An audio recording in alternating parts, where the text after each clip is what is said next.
Mientras su merced hablaba, yo decía, ok, ¿cuántos años? Ya su merced dice que han sido miles de años, de los cuales ha existido el pueblo indígena Kamcha. Y quería preguntarte cómo ha sido ese proceso para llevar la pervivencia de la lengua de ustedes aquí en la ciudad de Bogotá. O si nos puedes compartir también cómo fue su proceso de transición de llegar a la ciudad de Bogotá y también seguir comunicándose con su lengua originaria.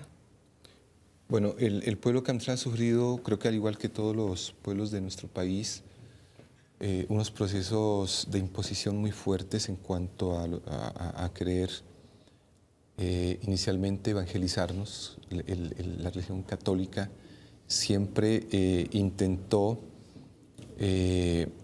satanizar primero nuestras prácticas, ¿no? Por ejemplo, a nuestros taitas, tatrumbuá, o a los tehualas en el pueblo Nasa, y en cada pueblo indígena donde pues son nuestros sabios, son nuestros médicos tradicionales que trabajan toda la parte espiritual y la parte física.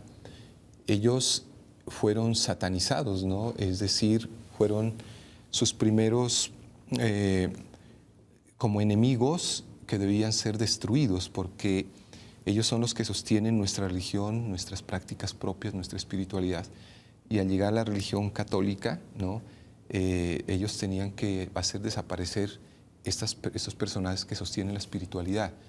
Por eso, en los pueblos indígenas por lo general encontramos tres tipos de autoridades, ¿no? Una autoridad espiritual, una autoridad territorial y una autoridad política. Entonces, por lo general siempre desaparecían la autoridad espiritual porque pues era como una resistencia muy fuerte al proceso de evangelización. Y una autoridad territorial también era el interés de desaparecerlo porque se implementaban otras formas de división política administrativa para poder gobernar. Mientras ellos existieran, había una resistencia para poder imponer esos nuevos sistemas político-administrativos, ¿no? Pero tenía que existir alguien con quien interlocutar, negociar, y era exacto, y el político, exacto. y era muy fácil dominarlo.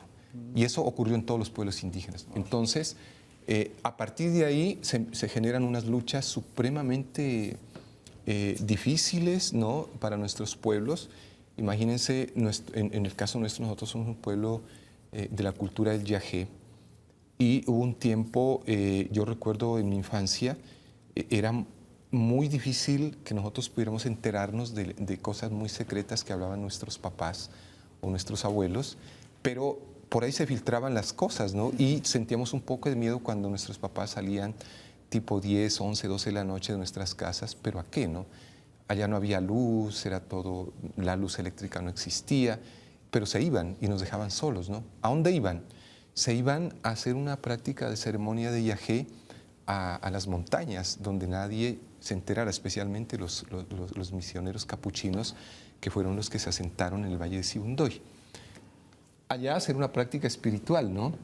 Y durante más o menos desde el año 1900, 1910 hasta los años 1960, 1970 vivimos un oscurantismo, ¿no? Donde las prácticas se hacían totalmente secretas y a horas, a altas horas de la noche o la madrugada, pero más o menos de los años 70 hacia acá ha vuelto a renacer esta práctica del yagé, un poco, ya incluso ustedes lo viven aquí en las ciudades, ¿no?